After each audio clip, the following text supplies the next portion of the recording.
जय शिव गुरु। हर हर महादेव। जय भोलेनाथ।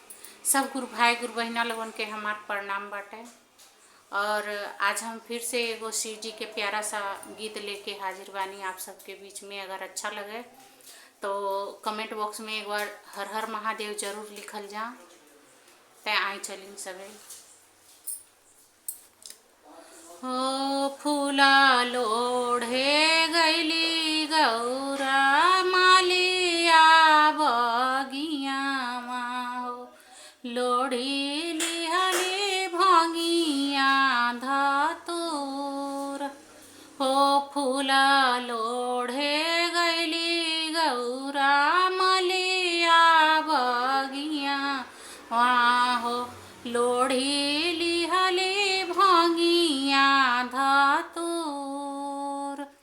हो बसाहा चढ़ल अइला शिवाए क जोगिया हो सारा फूला देना छितिराई।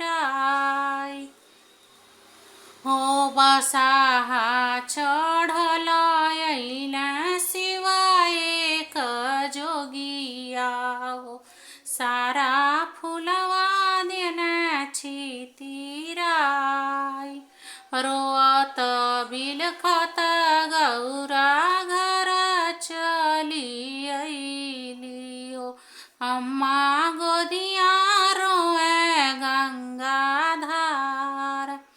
हो रोअत बिलखत गौरा घर चली आवेली अम्मा गोदिया रोए हसुअन धार। केही तुहा के मारल गौरा केही गरियावल हो केही तुहा के मारल गौरा केही गरियावल हो।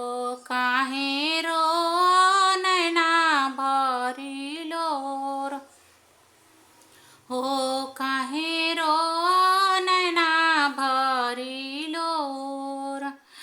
हो काहू हम कहीं अम्मा काहू बतलाई हो बतिया बतवलो न जाए। हो काहू हम कहीं अम्मा काहू बतलाई हो बतिया बतवलो न जाए। फूल लोढ़े गैनी अम्मा मालिया बगिया गैना एगो जोगिया भेटाई। हो गैना एगो जोगिया भेटाई। हो लंबे लंबे जटावा में गंगा जी के धरावा हो गलावा में शोभेला हार। हो लंबे लंबे जटावा में गंगा जी के धरावा हो गलावा में नगवा के हार।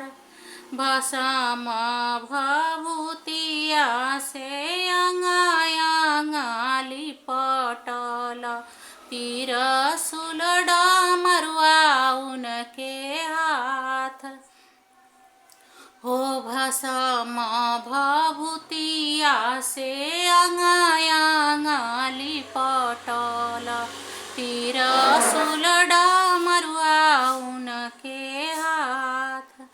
कनवा में लटके उनके बिच्छू के कुंडलिया हो कमर में बघावा के छाल। हो कमर में बघावा के छाल। ऊ है जे लिहला मोरे हाथ से डलरिया सारा फुलवा देना छितिराई।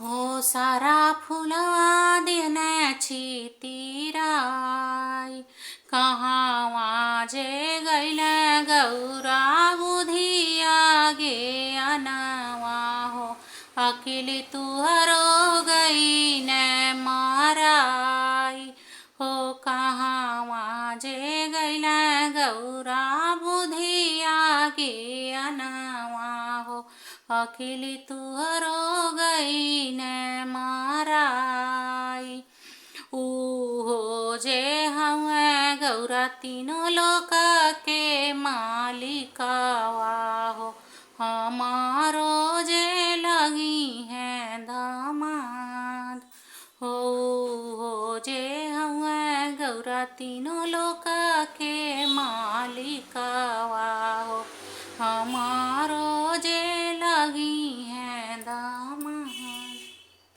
जय श्री गुरु।